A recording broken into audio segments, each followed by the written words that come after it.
Hello students, আজকে তোমাদের সঙ্গে ফ্রেজের মতো একটা গুরুত্বপূর্ণ টপিকস নিয়ে আলোচনা করব। সেই গুরুত্বপূর্ণ টপিকস ফ্রেজটাকে আমি খুব অল্প সময়ের মধ্যে তোমাদের মাথার মধ্যে একদম বসিয়ে দেবো খুব সহজভাবে। ঠিক আছে, তুমি ভিডিওটা দেখতে থাকো, লাস্ট অবধি দেখো। তোমার কাছে লাস্ট অবধি ভিডিওটা দেখতে দেখতে ফ্রেজটা একদম জলের মতো ক্লিয়ার হয়ে যাবে। তো ফ্রেজ কি? ফ্রেজ আর কিচ্ছু না, ফ্রেজ হলো কটা শব্দ সমষ্টি। বাংলায় আমরা যদি বলি শব্দের সমষ্টি।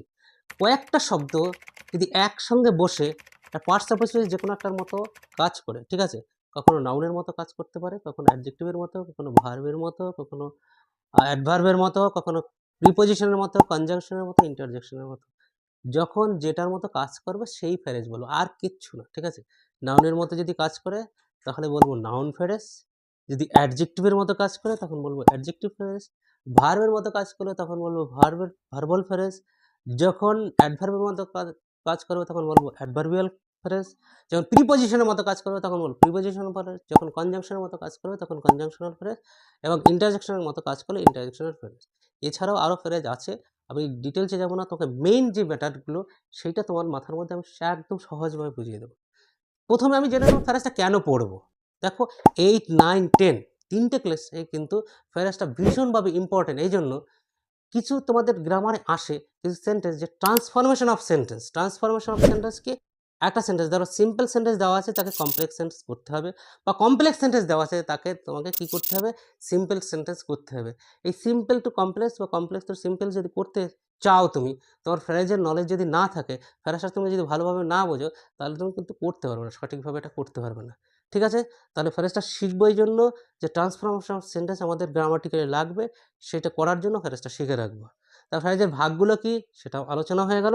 এইবার আমি উদাহরণ সহকারে বুঝে নেব ফ্রেজটা আসলে কি। কিচ্ছু নয়, ঠিক আছে, একদম সিম্পলি তোমাকে বলছি, কিছু নয়, ঘাবড়াবে না, শুধু একটু খেয়াল রাখবে যেটা কীভাবে ব্যবহার হয়েছে, শব্দ সমষ্টিটা কীভাবে ব্যবহার হয়েছে।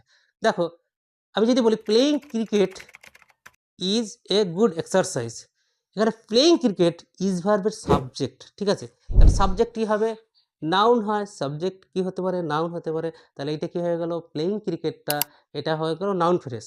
আরেকটা জিনিস খেয়াল করো, এই প্লেইং ক্রিকেটের মধ্যে কোনো ফিনাইট ভার্ব বা আলাদা করে কোনো সাবজেক্ট নেই, ঠিক আছে। এই যে গ্রুপ অফ ওয়ার্ডস যার মধ্যে সাবজেক্ট আর ফিনাইট ভার্ব থাকবে না, সেইগুলোই কিন্তু ফ্রেজ বলে, ঠিক আছে। এইবার দেখো, আরেকটা যদি বলি, I have A I have a ring, আমার একটি আংটি আছে, মেড অফ গোল্ড।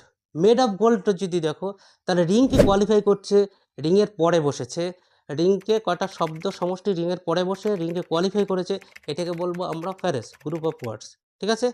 তো এটা হলো অ্যাডজেক্টিভ ফ্রেজ, যেহেতু রিং বা নাউন বা প্রোনাউনকে কোয়ালিফাই করলে তাকে আমরা অ্যাডজেক্টিভ বলছি, ঠিক আছে, এটা হয়ে গেল তাহলে অ্যাডজেক্টিভ ফ্রেজ, ঠিক আছে। তারপরে the horse runs with a great speed, এই যে রানের পরে কয়েকটা শব্দ সমষ্টি বসেছে, যেটা মনে হচ্ছে রানকে কোয়ালিফাই বা ভার্বে কোয়ালিফাই করেছে।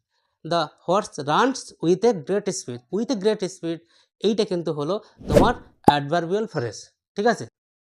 In spites of his illness he works, তার অসুস্থতা রয়েছে, ইন স্পাইট অফ এই গ্রুপ অফ ওয়ার্ডস, দেখো এর মধ্যে ফিনাইট ভার্ব নেই, কোনো সাবজেক্টও নেই, গ্রুপ অফ ওয়ার্ডস, এটা প্রিপোজিশনের সমষ্টিতে তৈরি, তার জন্য এটাকে বলো প্রিপোজিশনাল ফ্রেজ, ঠিক আছে।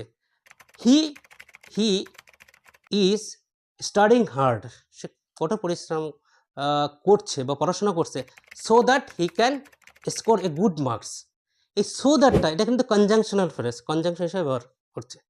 তারপরে দেখো, what a pity is no more, what a pity, এরপরে আমি যদি স্কলামেটের মার্কস দিই, হট এ পিটি এটা কিন্তু গ্রুপ অফ ওয়ার্ডস হিসেবে কাজ করছে, এবং এটা হলো ইন্টারজেকশন হিসেবে কাজ করছে, তার জন্য এটা হয়ে গেল interjectional phrase.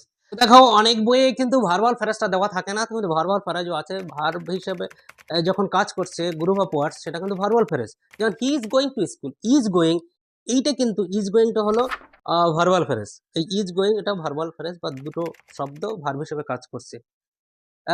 He has caught a fish, has caught এই যেটা আছে এটাও কিন্তু ভার্বাল ফ্রেজ, ঠিক আছে। তো ভার্বাল ফ্রেজটাও তোমরা মাথায় রাখবে।